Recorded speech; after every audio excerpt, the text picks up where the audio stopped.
I haven't really spoken about my feelings about this. It's been very bizarre because we activated a menu at Ariete that week. And it was a menu that I spent a lot of time on. There's a little bit of joke within the company that it probably took a little bit longer than it should have done, right? Which is an understatement. But it's also, I started going into a world that I wasn't really familiar with, right? And I remember when we've had this conversation a couple of times. I remember that Tuesday when you interviewed me, there was this idea that like we would always push ourselves a little bit further into an area where we weren't particularly we weren't an individual in terms of our expertise, so like you want to talk about classic cocktails, I'm all about that, but moving into a space that does something a little bit different, that does something a bit more contemporary, that is reflective of like 21st century mixology, that is still a bit of an unknown to me.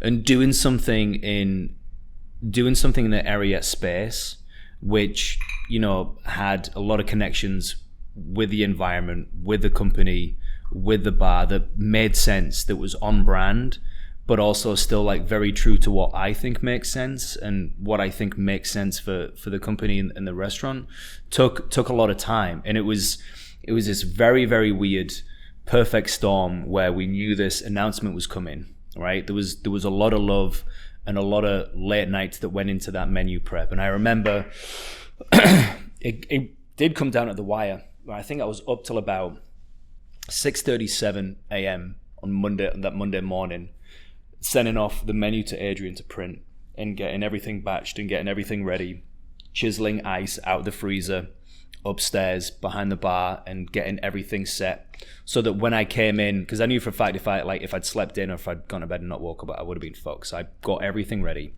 and then I got up and I just kind of walked into the bar to be able to set it up, and then I was working service at Ariete, and it was one of the wildest kind of experiences because I felt like I was in the lungs of a restaurant because I could just feel everything breathe and move and like contract and expand.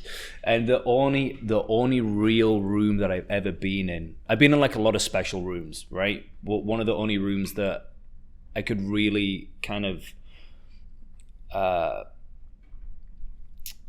feel about with regards to what Ariete reminded me and made me feel like, and some of the other rooms that I've been in were places like Bramble and Attaboy, small rooms where like the energy that the people bring and like the expertise that the staff bring ended up creating this like living, breathing thing. She's alive. Yeah, she is. And I remember the menu going live. I remember getting some great support. I remember seeing these things come out, and it was great. And it was also around the same time that Michelin was being announced.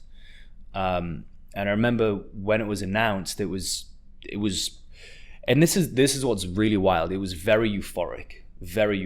There's been times where like I've been a part of winning something or being announced in something that was successful, and sometimes it's been great, and sometimes it's been a massive relief. But this was euphoric. And the peculiar thing was that really, I don't think I've ever told you this, like, I don't really have any right to celebrate the success of that start because I haven't really had an awful lot to do with it. And that's how I feel, just being in the different spaces that I've been in throughout the company over the last year and a half. Ariete is the time that I've spent the least amount of time in.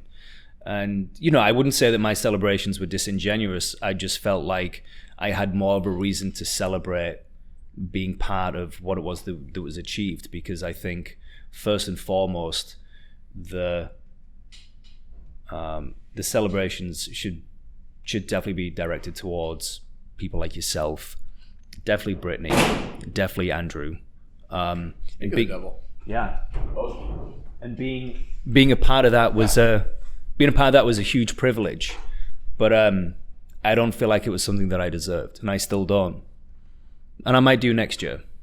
Well, I think it's interesting because going back to what I said earlier was, I had thrown in the towel for a beverage director Right. because no one really understood the purpose of the company. Right. Right? You just exemplified the purpose of the company. It's not one person, it is the whole thing. Right. You know, like, I share the star with Rafa. Mm-hmm. I share the star with Emo. Right. I share the star with Yemi. We share the star together. It's a team effort, right? Like, and that to me is like why that star was so special. Right. It doesn't matter like when you came into the space, but you still impacted the space some way. And the truth is like, and I think no one will ever quite understand it the way that I understand it, but like that restaurant, more than anywhere I've ever worked, is a living and breathing thing. Yeah. The people give it its life. It responds. It just, and you know, like to an everyday diner, they may not get that. But to someone who really appreciates the industry, they'll get it. Mm-hmm. And sometimes like what we've had in the past is, you know, people trying to impose their will on the space. Mm-hmm. And it never responds well. Right. It just doesn't. You know, like it is an incredibly special feeling space when the people are connected to what's happening. Mm-hmm. And that's exactly what happens up there. And that's why like the star is as important to you as it is to me, as it is to anyone else. It doesn't matter how long you were here. There were people that worked here for a week. Right. When we won a star. Right. And good for them. Yeah. You know what I mean? Right. And then there's people like me and Gio that have been here for 7 years. Right. You know, so it's like that's why like the star whole thing and like you feeling the way that you felt, and Brittany's been here for, I don't know, 3.5, it feels like a million years, but like 3.5 years or whatever it is, Georgia, Ashley, Manny, like all these things. Manny was one of the first people that came to dine here, and now he runs it, you know? So it's just like, that to me is why, you know, in the effort to find a beverage person, and look, Andrew's here. Andrew is also a beverage person, but also exceptional at service and so on and so forth. How long have you been here, Drew? 2.5 years. 2.5 years, 7 years, 1.5 years, 3 years, 5 years. It doesn't matter. It's important to everyone across the board. And I think everyone kind of felt the same way. Right. Which is what made it so special. And I remember that phone call like it was yesterday, right? Because like I was crying, you guys were crying, everyone was crying. Philip Franklin Lee was in the car also. And he was like, "Man, your people are amazing." I'm like, "I know. I'm very lucky because my people feel as strongly about this as I do." It's not just like a me thing. And that's why like, and for you, I feel like the beverage thing isn't just a you thing. It's an everyone thing. It's a teaching thing. It's a history thing. It's like understanding of a culture thing. Like beverage is a culture. Like it goes super deep.